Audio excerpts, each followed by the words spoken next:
When you have been rejected and be rejected and be rejected, and the Holy Spirit put you in a corner and told you that, why are you feeling rejected? You are the one rejecting yourself. It is the mental accent connection that you display, and that's what you see. Let me prove it. If you are suspecting your husband that he's doing some things, right? And you finish church and your husband was talking to another lady, and you didn't see the lady at the back. Maybe that was your sister. You didn't know it was your sister, and you get back home to fight. It was what you have seen that you saw in there. It is not the reality. So it is what you see that defines your reality. So when you see men who have accepted you and adopted you, it's because you have released yourself from the place of rejection and have presented yourself acceptable. And that's what has happened to this platform. So I do not take it for granted, sir. Thank you, ma'am. And thank you for everybody who want to listen to this. I started praying, preparing. I will prepare, tear again, will prepare. So because I'm going to a great church, a light church. Come on. So thank you. Thank you. Please sit down. I have a short time to do what I want to do. This week, or last week, I got a call, another call. I got my colleague brought a letter and was running to me and saying, Oga, Guardian newspaper. I said, what is it again? He said, they have nominated you as one of the 50 most inspiring leaders in Nigeria. I said, go and check. Maybe it's 419, go and check. Picks up the call again, call Guardian newspaper. Who knows Guardian newspaper? I said, are you sure? So a verification was done, blah blah blah, and it happens to be correct, and they will be publishing it over there. I'm not saying this to project, it's part of my starting point. Early January, I was in church on a Sunday.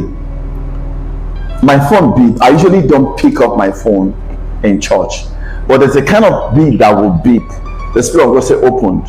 I opened because I saw a letter from the Foreign Ministry Affairs of Liberia, inviting me to be part of the presidential inauguration in Liberia. I have no idea how these things happened, but I'm going to take a deeper concept about the dynamics of success. Say, I'm a successful person. Do you believe it? Are you sure? Bishop says something. Is this ceiling fine? Is it lovely? Is it lovely? Which one will you seek? Is it the lovely part of it or the sustaining part of it? The lovely part of it. The lovely part of it. And that's exactly what happened to us in church. We love beauty and we despise ugly. We love beauty, we despise ugly. But I come to tell you that don't seek the beauty, seek the ugly. I'm going to say some things that may not harmonize to your pattern of thinking, but if we can break it down, you realize. So when you look at this ceiling, as beautiful as it is, if you open this ceiling, it is ugly that's sustaining it. So if you do away with the ugly, you do away with the beauty. So every time you are seeking for pleasure as a measure of success, you are seeking for pain indirectly. So you need to first of all seek for pain that sustain the pleasure. Wow. And this is the foundation I'm going to be laying. Because when you want to seek the firm of bishop or mama like this, it's very easy to get it, but it's very difficult to sustain it. I give instance. A guy that I studied so well in the Bible, who is one of my mentors, Elisha. Elisha was a very successful person. As a businessman, he was so successful and he knew he's a success. And one of the facts that successful men never fear is to go down. Because successful means emptiness. Until you adopt a mental form where you have to constantly be empty, you can't be successful. And what did Elisha did? Elisha understood this concept, emptied himself, a mental formation of emptiness. You can't be successful, because success is not having. Every time you have is not success. Every time you have, because having is an indication, because having is a fruit, and fruit does not guarantee having. What guarantees having is the seed. Because if you don't have a seed, you don't have a harvest. So what did Elisha did? Elisha emptied himself and went to serve a man who there were other ministers could not see, because the thought is positional that brings success. The thought is having that is successful. The thought is accumulation and attainment that is success. What success means is a nature. We're going there. So he sold everything he had and submitted to a success. He didn't look for the position, he looked for the ugly thing. As he sold his stuff, he started serving. As he was serving the man of God, don't forget, when the man was going to go, he said, "What do you want?" I said, "I need a double of your spirit." He did say, "I need a double of what you have. I need a double of your spirit," because spirit is creation. Oh, spirit is creation. So now, if you watch what happened in Elijah and Elisha, Elijah did 8 notable miracles and Elisha did 16. Yeah. Check it. Exactly double. Why? He took the spirit that created. The creators. If you now backtrack, the guy who served Elisha, what is his name? Eliezer. Did he get anything? He was more of the having of Elisha, and that's why he went down. He didn't go down. He didn't go down, but he was up, and up brought him down. Down will take you up. Men are seeking up, but the foundation is down. And that's why you see people are in organization. What they are seeing is the effect of the organization and not the spirit of the organization. Yeah. And that's why you see a man who is in authority in governmental palaces will steal money that he did not understand the flow of the money. When he's out of office, he can't maintain even the car because he collected the harvest, which is having, but he didn't collect the spirit that creates.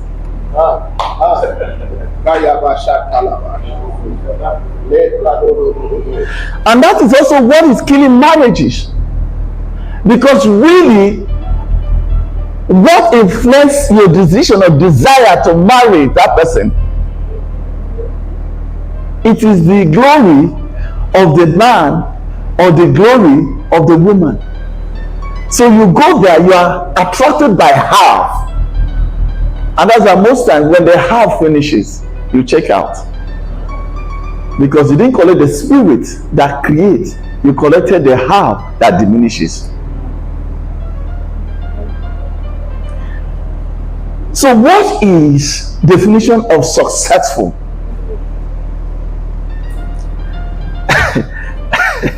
We're going to mess up some theory so that we could move from there. Number one is productivity. Productivity. Number two is the bankable. Number three is top. The second thing about definition say accomplishing a desired aim or result. Accomplishing a desired aim or result. So what is success? So success means thriving. Thriving. I like the word eminent.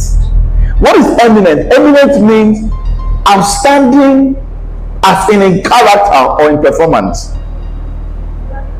Outstanding as in character or in performance. Distinguished, unusual, excellent. A person of eminent sense is first of all is fruitful, producing fruit, conducive for productivity, causing to bear in abundance and producing result, which is profitability. Did you hear anything outside? There are two planes in life. We have what they call the external plane and we have what they call the internal plane. We are taught in the external plane, not the internal plane. And that is why you see when we are more conditioned, it is the physical manifestation than the internal manifestation. So they are always two planes, the internal manifestation and the physical manifestation. Every time you see me change a wristwatch, I do not change the wristwatch because it has lost its significance. This wristwatch will represent a growth within that has to find expression, growth without. Because until there's a harmony between your physical realm and your physical realm, you are in equilibrium. Let us look at a character that influenced this. A guy called Jacob. In Genesis chapter 30, which is where I'm going to be buying my idea and ideology from there. Genesis 30, 27, verse 30. But Laban said to him, if I have found favor in your eyes, please stay. I have learned by divination that the Lord has blessed me because of you. By divination, I have learned that the Lord has blessed me because of your presence in my house. And he said, lend your wages and I will pay you. Jacob said to him, you don't know how I have worked for you and how your livestock has fed under my care. The little you had before I came has increased greatly. And the Lord has blessed you whatever I have been. But now, when I may do something for my own household, the story said, I don't want to touch your profit. I will create my profit.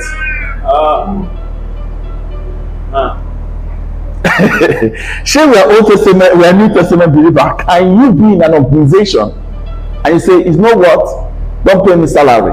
I will create my salary.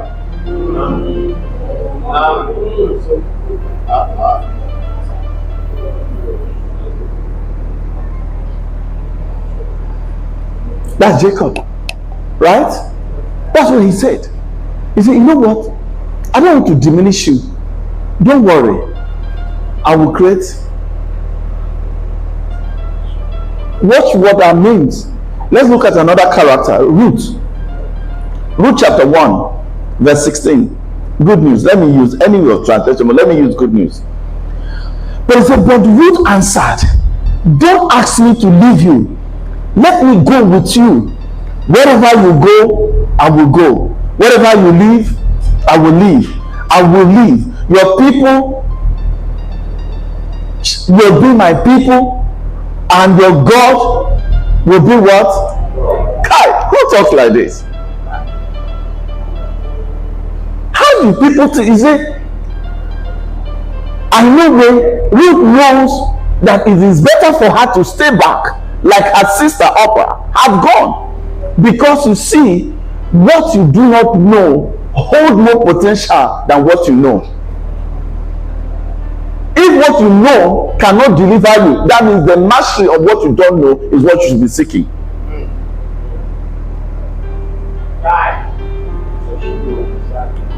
Now let's look at the New Testament to balance it. In Matthew 25 verse 14, if I look at TPT, it says again, heaven's kingdom is like a wealthy man who went on a long journey and summoned his trusted, mark the word trusted. You know, remember we talk about bankable.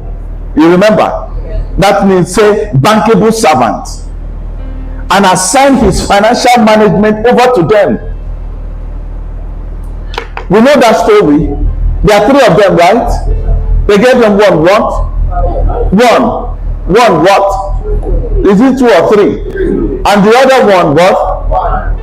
So we have 1, 3, 5, or 1, 2, 5, whichever one, right? So now the guy who had one, consider having, right, as a manifestation or what they call success. The other two were successful people looking for expression to express their success. Are you getting it? Yes. There are two kinds of people who have recognized their success, and the people who are looking for success. When you get something, you get yourself out of the orbit. When you contribute yourself in. Every time you are getting, you get out. Every time you are contributing, you're going. You're getting. That's what the Bible says. More blessed to what? Because give is in, get is out. And this is why, let me say this, guy, brothers and sisters, if you don't get anything, get this.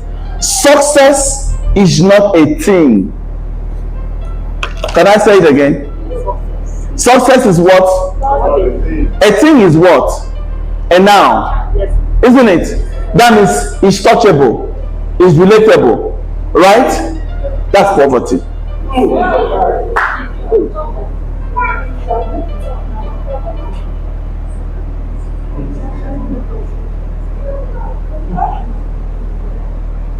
I was in Rwanda and I was on a bike. Just wanted to fuel their bike and had to go back to the hospital. He said, you know what kill you? Dead things. Every time you buy a car is dead. Every time you wear cloth, it's dead. Every time you buy a wristwatch of 1 billion, you know that wristwatch, your pocket is lifeless, isn't it? It's only when you wear it. Because you know why? You are the life to that wristwatch. It is useless because in that box of jewelry, if your son picks that jewelry, will be kicking it as ball, isn't it? You know the value, she doesn't know, or he doesn't know the value. And as long as she's concerned, it's useless. And it's only when you put that wristwatch, if you go to certain places, they will not recognize this wristwatch. The only people who will recognize the wristwatch are the people within the zone. Isn't it? Yes. Success is not a thing. Can I tell you what success is? It's a being. It's a human being. It's a being. And the Spirit of God taught me this. As we go, we will say. So success is not a thing, it's a being. I have been promoting what I call, I'm pushing it into the corporate world. I was opportune to be one of the first speakers in a Shell CEO conference, and I told them the narrative, because we're changing the narrative of leadership, because leadership is not a position. That's why I see most people who own business have no business to be a leader.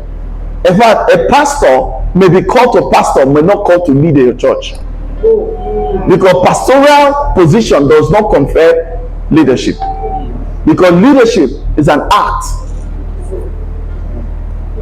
So that is why we are mixing up a whole lot of bunk. People say they are in leadership. They are not in leadership, they are in position, because leadership is not position.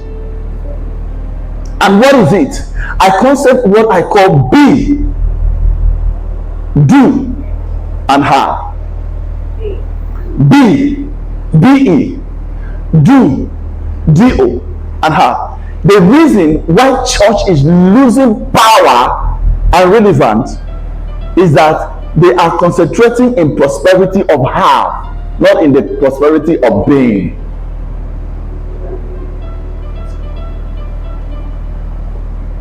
And when we get to the richness of being, and this is the reason why, if you backtrack this concept about Moses was looking at Pharaoh as a positional leader with influence, until God called him, I am that I am sent you.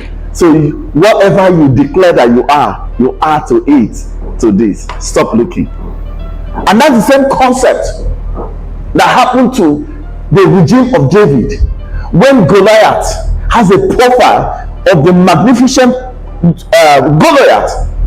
He went back to say concept of be, do, and have. The church do not become the Bible, they want the Bible. Can I ask you a question? Right? If we say we believe in the Bible, can we use one scripture? All things work together for good to them that love God. Right? Do we believe it? We know it, we don't believe it. Can we prove it? Why is it that when you are disappointed, right, you are sad? You know it, but you have not become it. If you be and live in it, which is be, do, and have it, then you realize that even what you fear is part of your promotion. It is difficult to understand this until I start practicing it. They call me almost like my colleagues on the team that maybe have a mental issue. He said, what does he do? And the only problem they have is that I'm still the one paying the salary. I am more happier than them. I am more productive than them. I take in fact my HAC officer, he will come and do blood pressure, right? He said, oh God, with all the pressure of money you sign everybody over there, how come your blood pressure is still here? Why? I got the secret.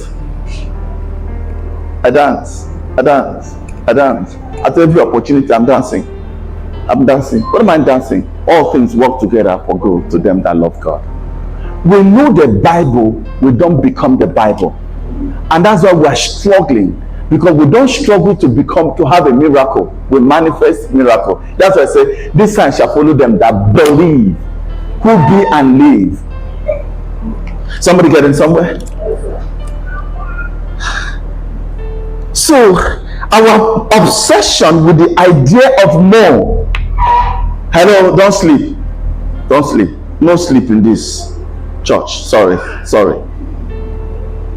What we are thinking that is success is more. More is an indication of frustration. More is an indication of frustration. Yes. More is an indication of frustration. Because you see, life is not in more. Life is in being. Think about it, right? You thought that when you promote you and you start earning 500,000, your problem is over. Now you are earning 500,000. You are thinking about 1 million will come in. If they give you 1 million, honestly, they will die too. I recall when I was all that I was looking for in my life was 4 million. And the reason why I wanted 4 million is so I would take 2 million and give to my mom. And I would take 2 million and went to be preaching the gospel. Anyhow it finished, it will finish. But I have gotten 4 million and I want to have 40 billion. No, 4 million. Now I'm looking in the region of billion. So it is not in more, it is in the being. It is the being that creates the more, not the more.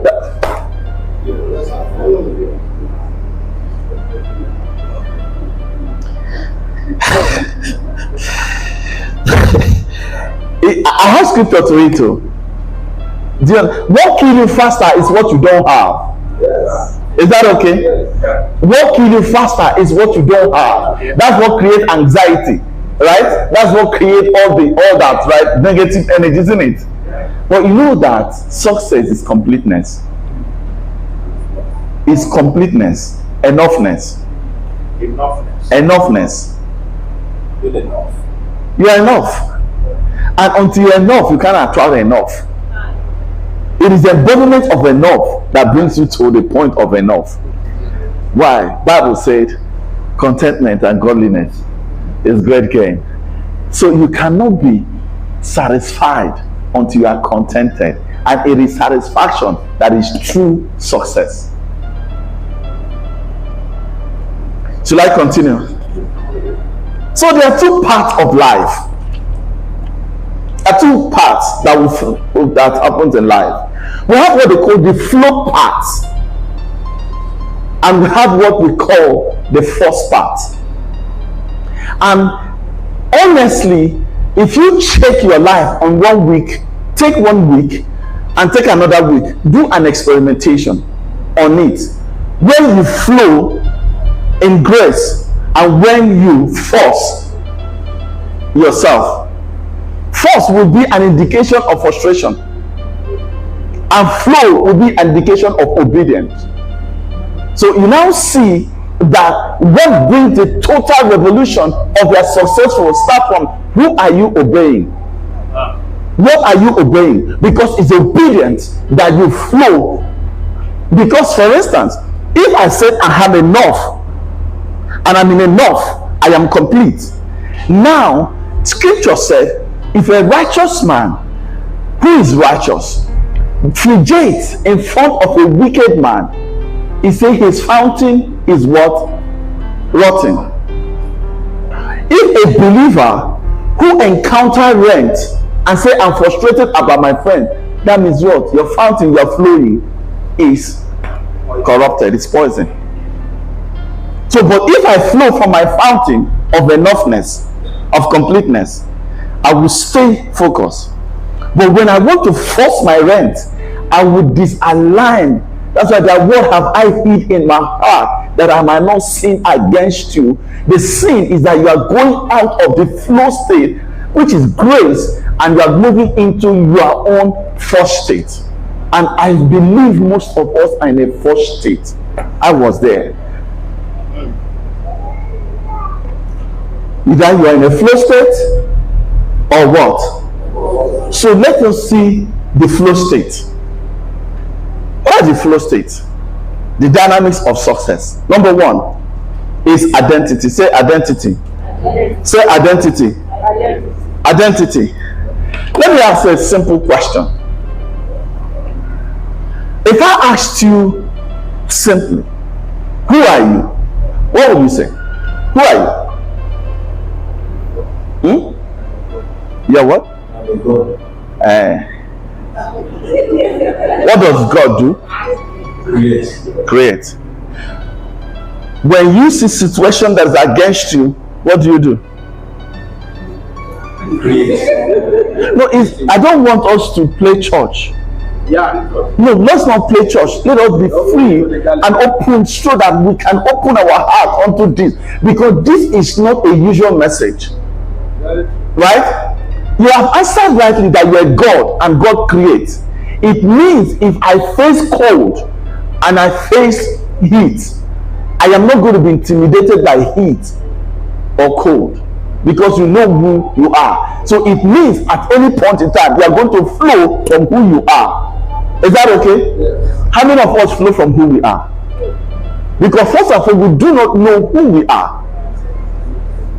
And Jesus says something. You think it's just a message? Who do men say I am? Until you have self-discovery, you can have self-advancement. Your real success is identifying who you are. I have struggled for many years, made mistakes, lost money, lost opportunity because of this particular thing. The first foundation of success is identity. Finding your identity, the central driving force of your successful expression, is embedded and infused in your identity. Have you heard that scripture say a good name is better than silver and gold? Right? Let me show you how. Jesus has come down. They have invited him to come and help them because their brother Lazarus was ill. Did he come? Did he come? At what time did he come? He came after 4 days. Up till that moment, you know, the Lord Jesus Christ had never healed anybody from the grave, right? Is that correct? Is that correct? People came from far and near to mock him, because at that time, what he was, they have never seen it. Say, it's easier that this one is not buried, though, but this one is buried, and 4 days probably sinking. Yes. When he came, was it a difficult moment? Yes. You know what he asked himself? He went into himself and answered who he was. That's why he said, I am the resurrection and the life. So he didn't face the situation. He went in and called himself and flowed from who he is. He reminded himself and said, Lazarus, come forth. If he had faced Lazarus, he would have found a difficulty. He had to go inside of him and call and flow from himself. He said, I am resurrection and life. Man, know thyself. Identity. Let me bring it home. There's a guy called David. David understood that, number one, that he's an unlocker. David is an enlightener. David is an enricher. And David is a builder. How do I know? David had gathered himself, men from nobody, like we are gathered tonight. And Bishop had prophesied that this is a year of greatness. So now we are under this. So David had now gathered men, and we have gone to war. These men were no people. Now they have pedigrees in the army. Now they have gone everywhere. They now have homes. They have families. So one day, they went in. As they were coming back, they stole everything they've had. And they were upset because they looked at what they have,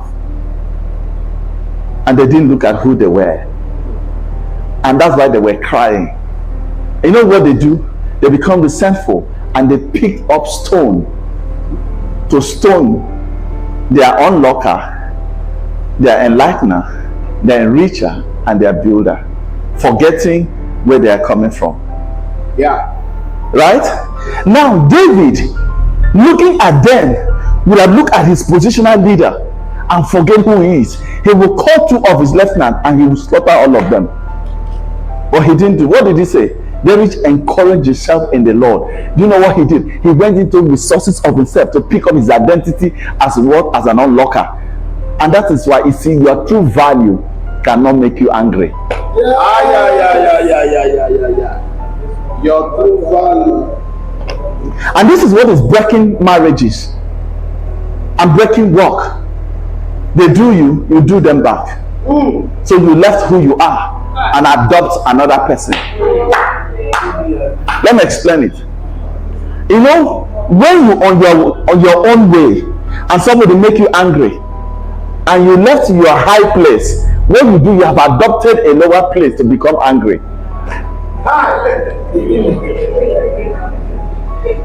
That's what it is, adopted mind. We left completely who we are. At any point in time, I am the way, the truth, and the life. Why was he referencing it? He was understanding I have to flow to my identity because my potential and my success is who I am, not who I'm not. Because once you are not calm, you're troubled. And that's why I say, let not your heart be troubled. Believe in me. Greater is he that is me than he that's in outside. We speak it, but we don't connect it.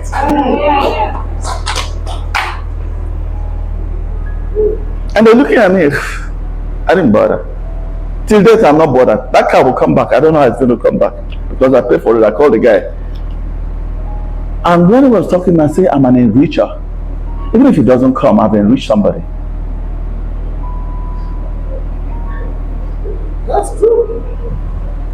Don't steal my phone, no. But peradventure, you try and you steal this phone. I won't look at you or curse you. I will look at myself and bless you because I'm an enricher. My true identity that God has given to me is number one, unlocker. If I see you here, I can unlock your potential. If I see you here, I can unlock you from your misery and identify you. When I was talking to a particular person, I just called her success. He said, what? He said, but I had just come to give you story and I'm calling her success. He said, because now I'm an unlocker. That's the mysteries about this. There's places you get in, you unlock mysteries. Revelations are given to you. I'm an unlocker. I'm an enlightener. And so if I come and there's sadness in an organization, am I supposed to be sad with them? What am I supposed to be? Go inside of me and do what? And manifest who I am. But most times, we don't connect to identity. We connect to what it is, not who we are. And this is how what great men do. I was studying the last president of America. What's his name? Donald Trump, right? It was the time Donald Trump was owning banks completely. And they invited him. He was supposed to be declared bankrupt. He walked across to the office of the bank and also sat down with them. And they asked him, okay, hey, we want you to declare bankrupt so that we can sue the insurance. And I said, no, you don't need to do that. I know who I am. Give me more money, I'll make more money to pay you.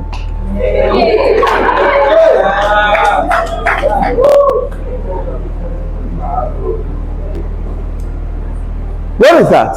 Confidence, isn't it? People buy into confidence. And confidence comes from knowing who you are. People buy into confidence. People buy into confidence. That's what they say, bankable. Remember our definition, bankable. Is that okay? Can people bank on you? So there are 5 attributes of your name. Number 1 is nobility. Noble. So let's say you're a noble person. Check the attribute of nobility. Are you supposed to express idiocy or nobility when you face situation? Because you are noble. The association of significant attributes of successful people, they are noble. Not the kind of honorable people we have. You know them, right? Yeah. Second thing is esteem. An esteem is not what you think. It is what you act from.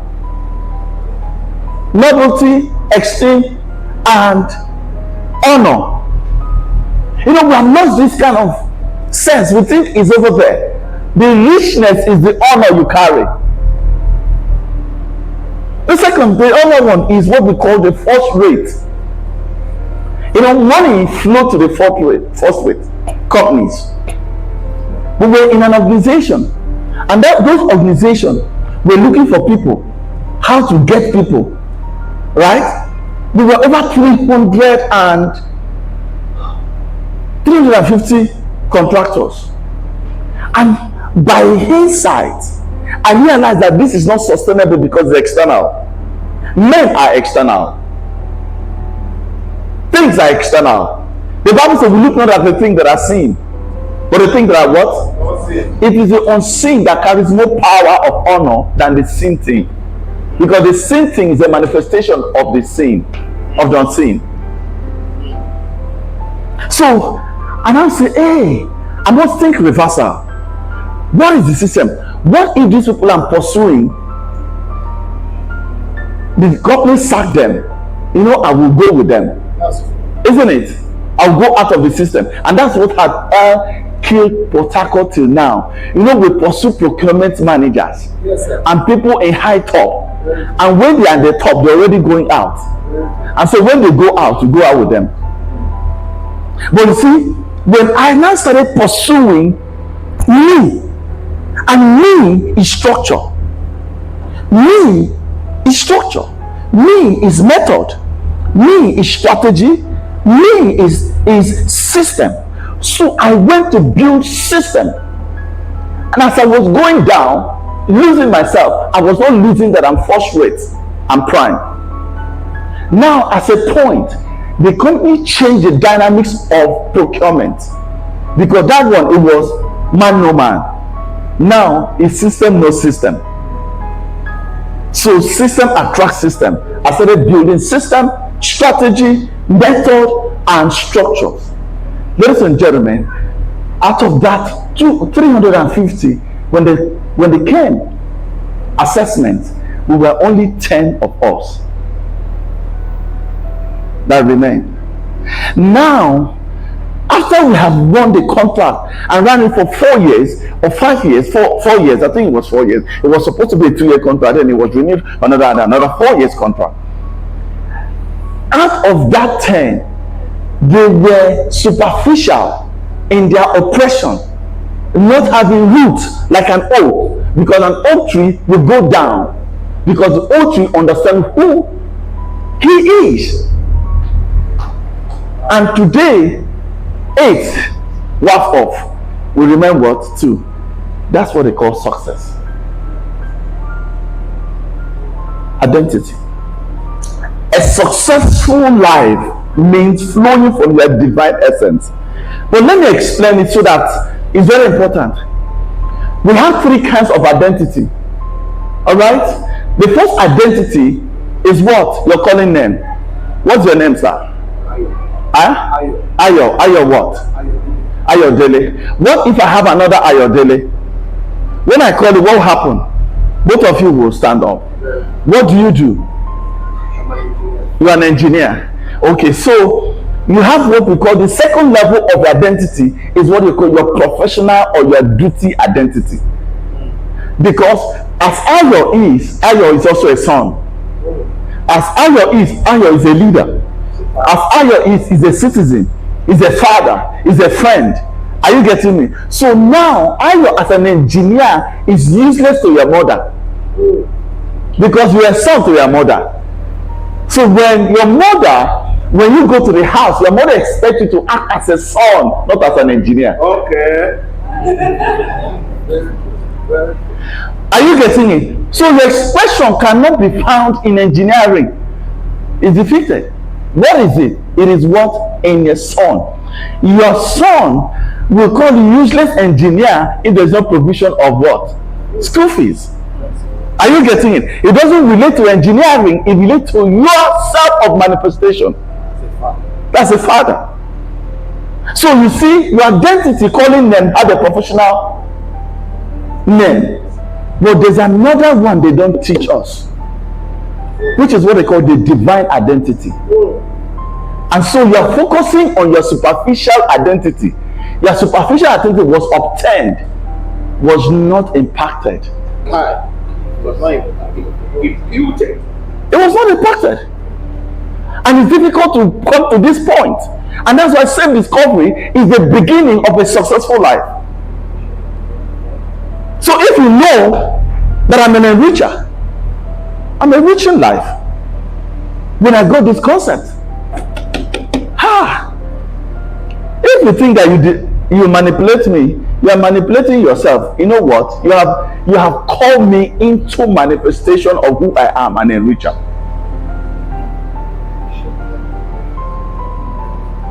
If you understand this dimension, the second one to successful, honestly, is that your identity will fuel your assignment. Success without assignment, because wealth flow in the direction of what? Responsibility. How do I know? Have you recall that Ruth say, your people shall be my people, isn't it? What did Jacob said? Don't worry, I will help you advance. Responsibility. Responsibility is what is key. Who you are will fuel.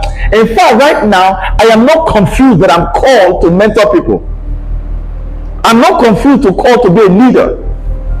I'm not confused to be an enricher, empowering personality. I'm not confused with my calling. Don't pay. A lot of things has happened this year. My assignment in Africa is to redeem Africa from consumption to value adding. Because each time, two things rule us. Either you're a contributor or you're a consumer. What did I say? I'll ask yourself every day you wake up, is it my need that is driving me out of the house, or is it my value that is driving me out?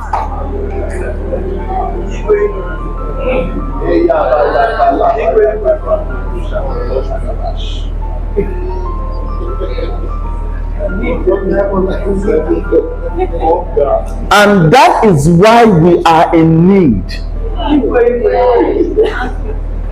Because your need will devalue you, but your value will meet your need.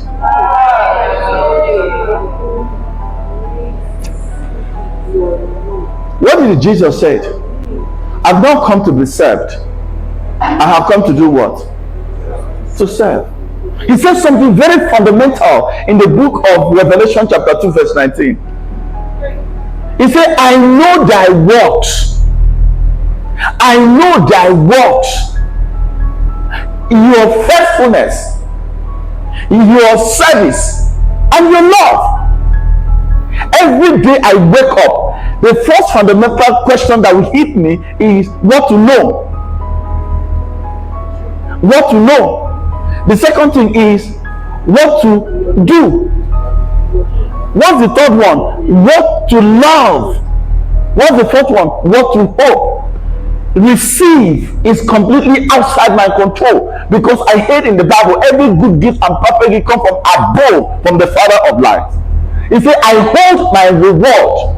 You are not looking for reward, because that is not how to look. You are looking for your value that is in you, that small assignment. Let me give you instance. The people that they sack fast in an organization are grumblers, and grumblers are dissatisfaction, and satisfaction they are looking for reward.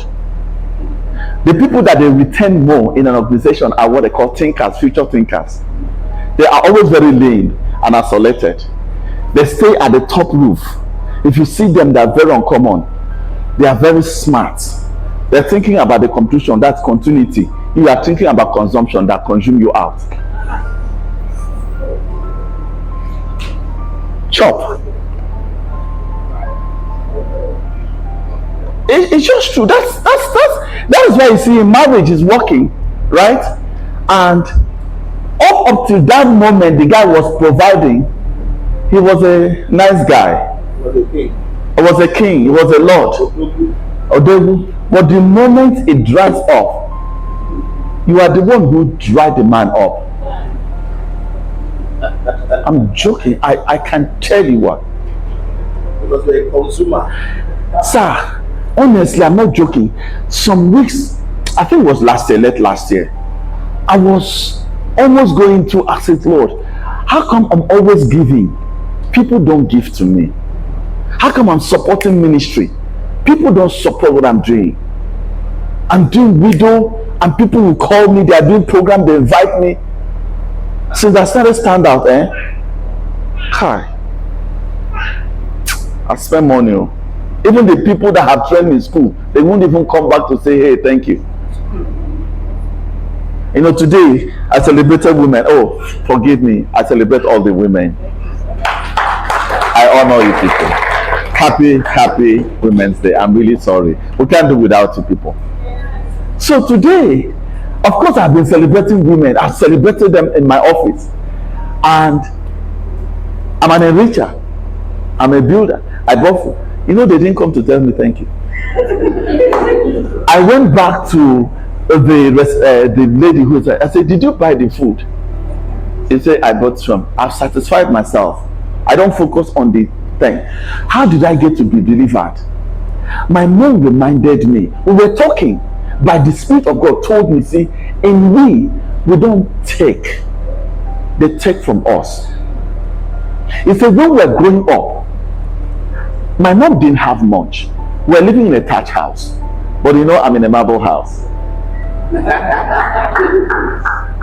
Now, my mom, we used to close. So everybody would come, salt, water, something, gari. They would come and pick. We didn't have enough. In fact, we didn't even have enough. So one day we closed the door and said, Mom, it's enough. Strange things started happening. We closed the door of my mother because we didn't know this identity that carries assignment. He said, I am here to support. I am here to help. Until we opened the door, my mom reminded me, in us, we are givers. People take from us. It just healed me to focus on who I am. You know, let me explain. I like to break it down. I had a court case, and after the court case, the court ruled that I gave certain properties, certain my vehicle, and a lot of things. In fact, I opted to give because he said, the Bible said, if you go somewhere and they reject you, make peace. If you don't love your shadow will tie you down. He said, make peace to build a momentum for freshness. When they took the last vehicle, my Prado, I would have been sad. But I said, I'm an enricher. I reach life. In time of famine, it's not a time to save. In time of famine, it's a time to seed. That's how assignment is so powerful. What is assignment? So assignment, Revelation, I talked about it. Your reward, I saw this in, go and check Proverbs chapter 12, verse 14. It changed my entire space. If you read it in Good News Bible, so you can have a bit of say, you say your reward depends on what you say and what you do.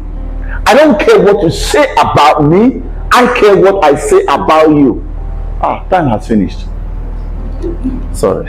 I must finish. Why you don't control me? So number one is what? Assignment. I ask people everywhere I go, I said, what is your vision? Every time you ask people about their vision, it's external.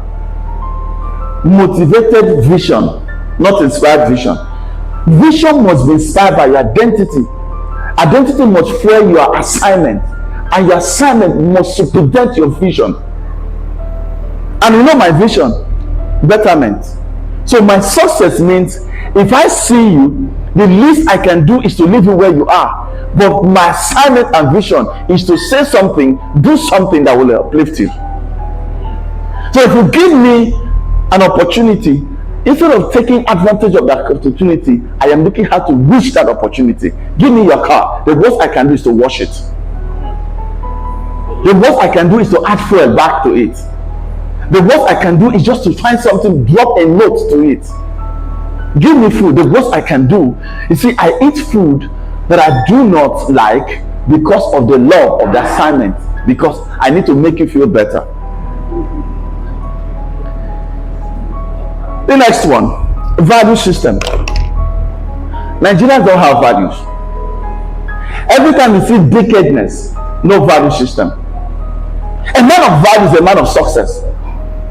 But this is where I'm going. The last one. Let me just go. What is the act of success? Number one is presence. Presence is success. Who's the richest guy in River State here? Lulu Briggs. You know that if Lulu Briggs enter here, you don't know his bank account. Oh, maybe he's owing the bank. Do you understand? But his presence will make you release what you have to him. When I say practicing presence, sir, I walked into a shop.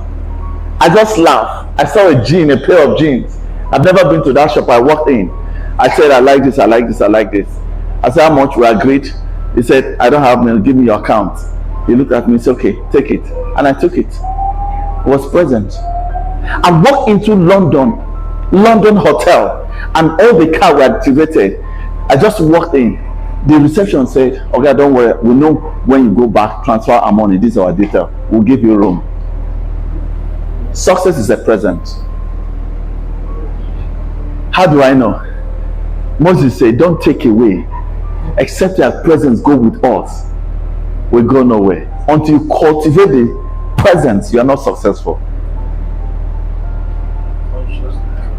And that's why David said, oh, please don't take away this sweet presence. What is success?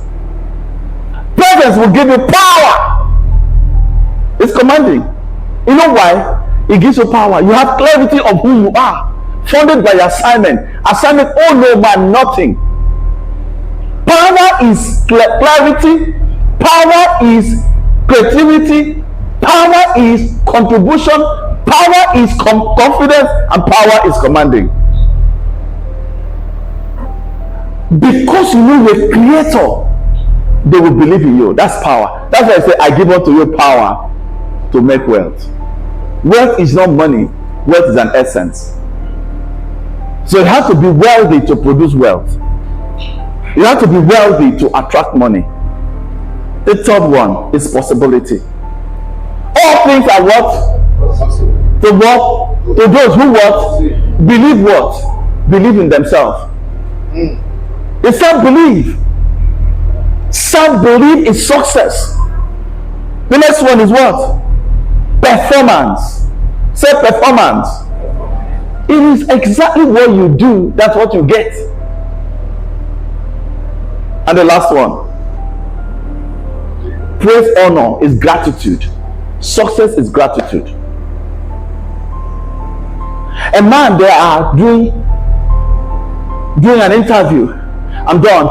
I've just did the last. So he had done a bad business and he could not pay, and they took him to prison. He said that every day he was dancing, praise, honor. He realized that his location is a function of his mental attitude, and his mental attitude had been conditioned into gratitude, and gratitude is the unlocker of every happy. Let me tell you, I bet you, if you put a party, dance party over your problem will give in. Try it. You know what it does? It suspends your reasoning and your analytical mind and get into the flow of faith. That's why I see your analytical mind disturb the faith flow. And what is actually faith? Faith is emptiness. And that's why successful people are empty.